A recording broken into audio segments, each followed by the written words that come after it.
Todo en la vida tiene su ciencia. Es por eso que a partir de ahora te invitamos a una odisea por el espacio de la tecnología, biología, la investigación, la innovación y la conversación con expertos. Porque la vida misma es un gran laboratorio, te damos la bienvenida a All You Need Is Lab, el programa donde te contamos todo lo que necesitas saber sobre ciencia. Conduce Iván Rimaza. una iniciativa de Radio USACH con el patrocinio de Congreso Futuro. USACH 94.5, la radio de un mundo que cambia. 3,42. Desde la USACH lograron secuenciar el genoma de una alga cuyos genes no solamente tienen similitudes con otros vegetales, sino que también con animales. Se trata del alga Ulva compresa, cuyo genoma tendría parecidos a plantas, microalgas, animales, bacterias y también hongos. Lo vamos a estar comentando con Alejandra Moena, investigadora del Departamento de Biología de la Universidad de Santiago de Chile. Alejandra, ¿cómo estás? Y gracias por estar acá en Radio USACH y Santiago Televisión. Hola, muy bien, gracias. Gracias por la invitación. Oye, Alejandra, aclaremos primero el apellido. ¿Muene o Moen? Moen. Moen, ya. Alejandra, Sí. ¿qué significa que los genes de esta alga tengan parecido y por qué cree, una pregunta gigante la que te estoy haciendo para partir, pero que tenga similitudes con tantos reinos además, porque estamos acá poniendo un pie en varias partes, en el reino fungi, en el reino animal? Explícanos un poco de esto que es como bien sorprendente. Las algas marinas son organismos muy antiguos que aparecieron en el mar antes que las plantas terrestres en la Tierra. Y de hecho, las plantas terrestres tienen su origen en las algas marinas verdes y más emparentadas con las algas marinas rojas y más lejanas de las algas marinas pardas. Eso quiere decir que existen en el mundo microalgas y macroalgas verdes, rojas y pardas. Y son las rojas y las verdes más cercanas entre ellas y con las plantas, y las algas pardas más lejanas. Ahora, esta macroalga verde que nosotros secuenciamos tiene genes parecidos a las plantas, lo cual es lógico porque dieron origen a las plantas, pero parecido a las microalgas verdes, lo cual es lógico porque de la unicelularidad de una microalga verde se pasó a la pluricelularidad, pero también tienen genes parecidos a bacterias, hongos y también genes parecidos a animales. ¿Por qué? Porque las algas preceden a la separación de los organismos fotosintéticos de los organismos animales. Entonces el pool de genes es un pool de genes ancestral que algunos genes se quedaron en la línea de los animales y otros se quedaron en la línea de los organismos fotosintéticos. Eso es primero. Y lo segundo es que ya se sabe hace algunos años a esta parte que para que hubiera evolución tuvieron que saltar genes de bacterias y de hongos a las algas para que pudieran pasar a ser plantas terrestres. Entonces no es raro que una alga marina verde tenga también genes de bacterias y hongos marinos seguramente, y cuando ya pasaron a la Tierra capturaron genes de hongos y bacterias del suelo terrestre. No sé si me explico. Oye, sí, y Alejandra, tú mencionaste ahí una cuestión que es llamativa, que tiene que ver con este, comillas, salto de genes, y luego, nuevamente comillas, con esta captura de esos genes que saltaron de las bacterias o de los hongos. ¿Cómo pasa este fenómeno? Me imagino que no es del día a la noche, ¿no? No es que hoy saltó y mañana, listo, los genes aparecieron en el alga, sino que es un proceso largo. ¿Cómo es aquello? Y eso se llama transferencia horizontal de genes. ¿Ya? Y siempre pasa, hay traspaso de genes, se sabe hace mucho tiempo que hay traspaso de genes entre distintas especies, pero lo que ahora se sabe recientemente es que los genes bacterianos y fúngicos ayudaron a que las antiguas o a que las algas marinas verdes pudieran sufrir un proceso, lo que se llama terrestrialización, o sea, pasar a la superficie terrestre y tolerar la sequía, porque en la Tierra aquí hay aire y las algas marinas están en agua del mar.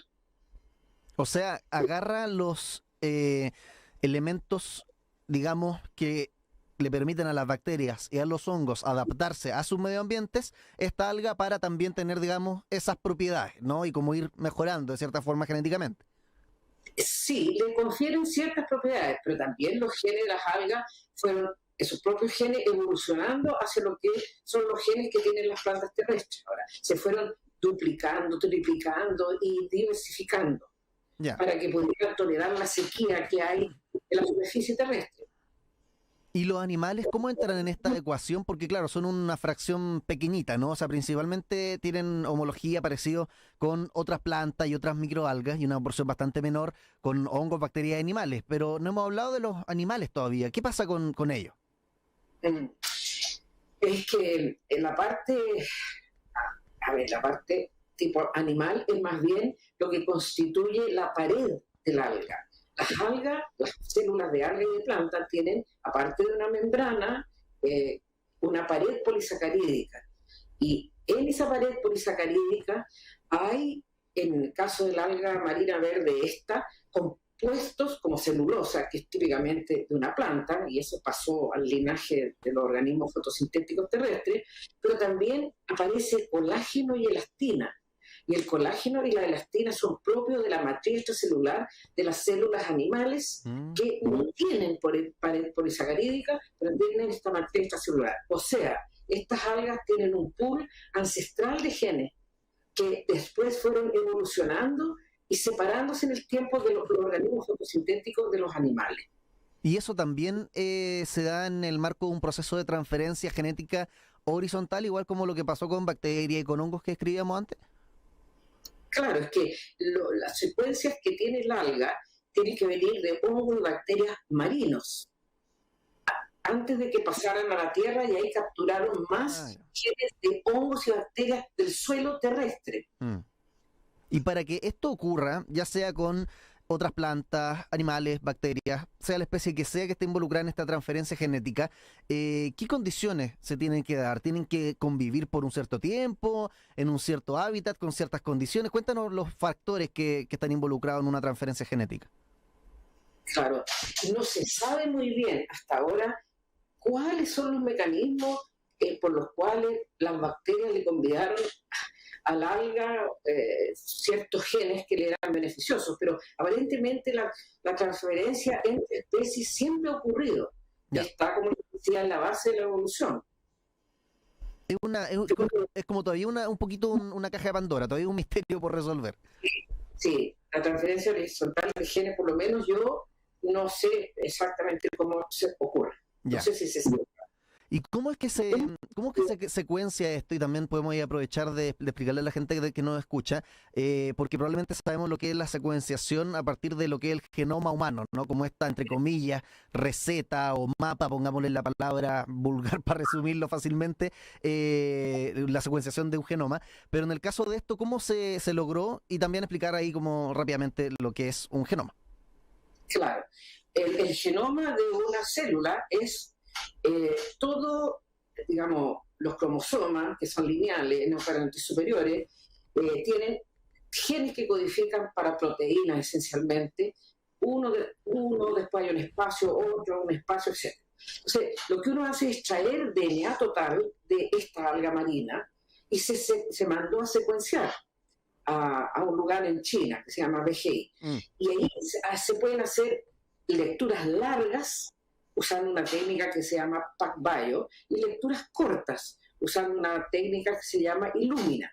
Y después lo que se hace es que se ensamblan las secuencias largas y se van tapando los hoyos con las secuencias chicas y así se pueden ensamblar varias secuencias largas, que son scaffolds. Y después uno ya tiene la secuencia del nucleótido y puede, con ciertos programas bioinformáticos, ir detectando dónde están las regiones codificantes, es decir, las regiones que codifican para genes que se van a transformar en proteínas.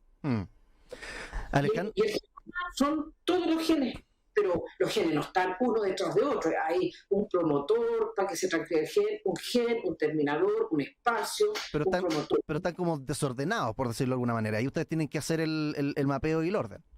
Claro, sí, y usando programas bioinformáticos se ensamblan estas lecturas largas y las cortas, usando programas bioinformáticos se detectan los distintos genes y que además los genes en eucariontes tienen intrones, entonces hay que ver qué parte es codificante, es exón, y qué parte es no codificante, es intrón, pero todo eso lo hacen programas bioinformáticos.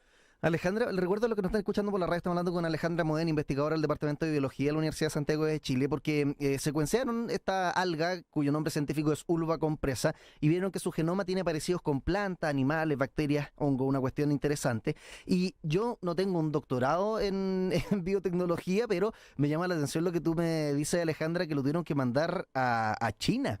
¿Cómo se logra que el ADN llegue íntegro?